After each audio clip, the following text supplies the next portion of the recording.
feel like that has to count for something. Anyway, welcome to the world's worst last week tonight spoof. I'm your host, Claire Geare, and let's jump right in. Notoriously unbiased news source, the White House, published an article entitled, "Wins Come All Day Under President Donald J. Trump." So tonight, let's dive into a few of those wins and see what this dictator, felon, what is that word? President has done in the past 48 days in office. As a non-binary person, let's first address Trump's attacks on the transgender community. Oh, wait. How did that get in there? Hold on. Transgender people don't exist. Seriously, how did that get in there? On his first day in office, Trump signed an executive order declaring there are only two sexes, male and female. And thank God for that. This whole gender dilemma was getting far too confusing for my pea brain. Why would I recognize that gender is a social construct when I could set rigid rules for an imaginary thing we all do? Not to say gender is imaginary, see, when I popped out of the womb, my first words were high heel and domesticity. I was a very impressive baby. To instill a bright future for all children, Trump has removed access to gender-affirming healthcare for minors, basically guaranteeing a higher suicide rate for transgender youth. Awesome! The future is bright, especially if you love dead kids. Speaking of dead kids, let's talk about abortion. As we all know, terminating a pregnancy for highly personal reasons is basically like strangling a million kindergartners for fun. And boy, do I have fun. See, I get an abortion every week. I do it for the thrill. In the past 48 days, Trump has quietly filed a motion to dismiss a case that began under Biden's administration. The lawsuit targets Idaho, which requires women requiring medically necessary abortions be airlifted to states without the ban to receive medical care. Is that all you have to do to get a helicopter ride these days? I gotta start doing it wrong. In a recent study, researchers found that infant deaths have increased 5.6% after states like Texas effectively banned abortion earlier this year. That's just great. In an effort to save the lives of children, pro-lifers have effectively killed a bunch of babies. Hey, at least one of those kids could have cured cancer. Or whatever the fuck pro-lifers say. I don't know, I'm clearly not one. I look really cool. To further improve the lives of children, Trump has banned the requirement of COVID-19 vaccines for federally funded schools. And if you have a preschooler, know a preschooler, or begrudgingly talk to preschoolers at family gatherings, you'd know they're basically walking petri dishes. What's a few more germs? At least they won't all be autistic now. I can say that. I was fully vaccinated as a child. And that's how I got mine. Amidst these open attacks on the rights of queer people, women, and children, many are concerned that the next thing on the chopping block is the right to gay marriage, a fear that is unfortunately all too real. In Oklahoma, Republican State Senator David Bullard introduced a bill that would offer a $2,000 tax credit to married couples only with biological children, stating that the bill was introduced specifically to challenge queer people's right to marriage. And in Idaho, Republican lawmakers passed a legislative petition calling for the Supreme Court to reverse its landmark 2015 decision, with a vote of 46 to 24. Grim! To gain a little more perspective on the issue, let's talk to two people who are campaigning to end gay marriage nationally. Everybody welcome Eileen and Connie!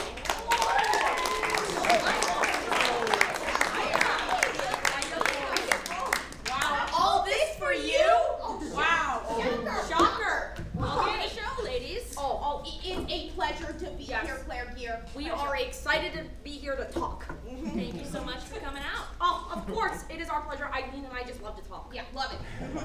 So you two are the co-presidents of the Christians Women League in small-town Minnesota. Yep. You betcha. You betcha. We are here to talk about the slander against our minority group. Your minority group. Oh, yes. Christians are a discriminated minority, okay? We're always the odd one out at coffee shops. What's with that?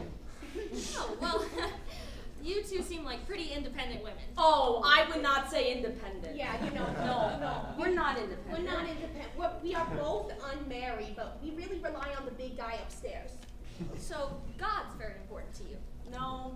Tucker Carlson. Yeah. You see, we only have one TV, and it's in the second floor den. Yeah. So he's up the stairs. It's up the stairs. We call it the babe cave. Oh, so you guys live together. Oh, well, you see, being unmarried and whatnot, we got lonely after a while, and we decided that each other's company was the best.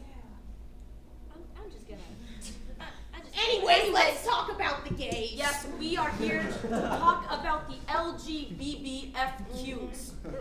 I'm sorry, LGBTFQ? Yes. We thought you would know it. Claire. Okay, yeah, because you're woke and whatever. Okay, we have the lesbians, the gays, the bis, the blue hairs, the feminists, and the questionables. That's honestly fair. Yeah. They are doing no good for this Yeah, country, like Claire. singing songs and like standing together. What is that? Yeah, like what? It's like they wear this colorful attire and they do this PDA. Oh, the Sickening. PDA, it is disgusting. It is uncomfortable. Yeah, and you know what? Everything uncomfortable should be banned. That's what George Orwell said in his book 1984. That's what he said. That's what he said. I'm happy that you read, but I'm pretty sure George Orwell did not say that. I'm pretty sure he did. Pretty sure he You know did. what? We'll show you what they do. We'll show you what they do. Yeah. Sure. Okay, So they get their legs up like this, Yeah. and they get one And then around. they kind of like scoot a little. And there's always a third person yeah, in the third middle. person in the middle. Or here's Okay. some variation for you. Up on the shoulder. One leg on the shoulder. Kind of like that. Yeah. Like that. Yeah. And I'm gonna straddle up here. Yeah, Hold on. straddle. You're And the you third. see Claire. You're the yeah. third. You're the And they third. sort of will just like cartwheel into it. Yeah, nose dive into the vagina. No, don't. And that's scissoring. That's scissoring. Yep. And it's ridiculous. And I mean, why are they always scissoring? What happened to rock and paper? Yeah. Did they lose? You know, I think rock and paper is another thing lost to Sleepy Joe. Oh, Sleepy Joe. Lesbians do not do that, and they do not do it in public. I'm pretty sure it's called tribbing anyway. Oh, we would know. We would know. We would know. We would know. Oh, okay, so I just for the record, I Something on your face. feel like I have to ask you to identify as straight women, yeah? What? Of course we do. Jesus, Mary, and Joseph, Claire, dear, we are not gay. You know, if I had a nickel for every time somebody thought I was gay, I'd have enough money to go to college and become a liberal. And maybe then we should gay. Yeah. Yeah. Maybe then we Eileen and Connie, everyone!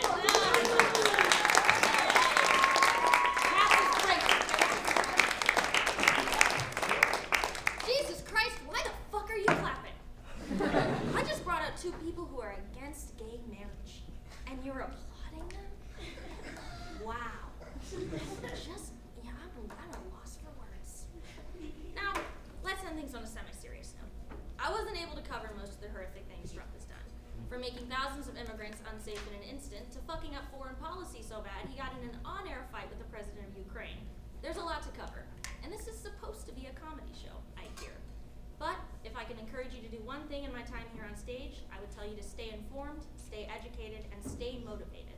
He can change all the laws in the whole country, but he cannot change how we resist. I'm your host, Claire Geare, and good night. Well, not good night. There's a whole other half of the show after this, but good night to me.